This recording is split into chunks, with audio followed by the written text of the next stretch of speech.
Chloe. This time, it's a seriously bizarre and creepy story I heard from Korea. Have you ever heard of a suicide village? The name itself is straight out of a horror movie trailer, right?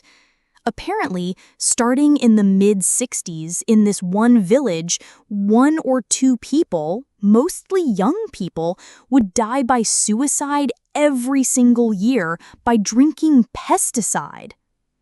The village is called Bulldang-dong, and on the surface, it looks like a totally normal, quiet country town, the kind of place where the city clock seems to run a little slower. But right in the middle of this town, there's this gigantic Ginkgo tree with some serious main character energy. Like, it takes 4 or 5 adults with their arms stretched out to even hug it, and in the fall, it paints the whole village gold. It's basically the heart of the town. And every bit of this mystery, all the tragedy and miracles, started with this one tree. Way back in the day, the villagers treated this tree like a god. It was their guardian deity, the celeb of our town, you know? They'd hold rituals for it every year, thank it when they had a good harvest, and pray to it for healthy kids. And back then, the village was super peaceful, and the neighbors never fought.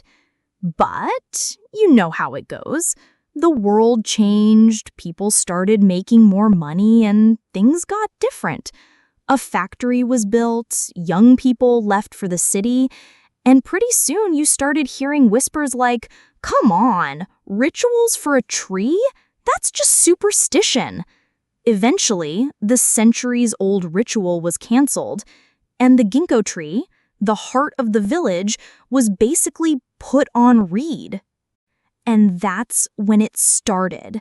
A dark shadow just fell over the place. The whole vibe of the village got super cold and weird. The nicest, chill people suddenly got major anger issues, and tiny arguments would turn into actual fistfights. The family drama, especially, got dialed up to 100. There was this one dad, Mr. Kim, who was famous for being a great father, but he suddenly got hooked on gambling, lost everything, and just abandoned his family. It felt like the whole village was slowly being possessed by something invisible. And then things escalated. A massive thunderstorm shook the village, and a single blinding bolt of lightning split the sky and slammed right into that ginkgo tree. One of its biggest branches cracked off with a sound like a scream. And after that, the tragedy wasn't a metaphor anymore. It became real. That very night, Young-sik's dad, Mr. Kim, walked out of his house like he was in a trance. The next day, he was found dead in the reservoir right in front of the tree, a reservoir that was barely waist deep. But here's the truly messed up part. Right before he left, Young-sik told his mom, "Dad is calling me from outside." The problem, his dad, Mr. Kim, was already dead for months. The whole village started whispering, his dead father came back to take him. After that, the villagers started noticing this absolutely terrifying rule. When one branch of the lightning-scarred ginkgo tree broke, 1 person in the village died. 2 branches break, 2 people die. It's literally a death note, right?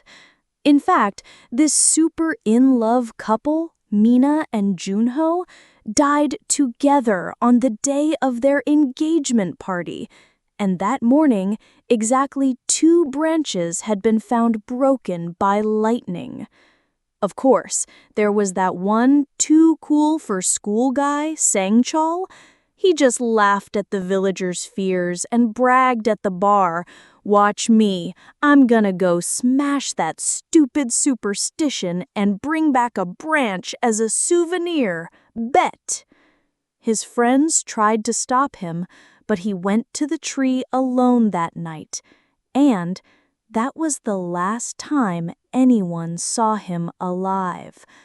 The next day, he was found hanging from a branch so high up no human could have possibly climbed it.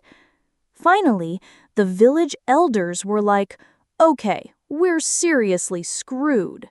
They gathered everyone together, and for the first time in over 20 years, they started preparing the ritual to honor the ginkgo tree again. It wasn't a festival, it was a desperate, solemn plea for forgiveness. And here's the wild part. After they restarted the ritual in 1986, the suicides and the fighting in the village just stopped. Completely. In fact, it's now a super prosperous town where kids who left for the city are coming back. It's like the tree is giving blessings instead of curses now. So, Chloe, was this a real curse from an ancient vengeful tree? Or was it all just a series of horrible coincidences and mass hysteria? The fact that the village is thriving now feels like a whole other mystery. What do you all think? Let me know in the comments.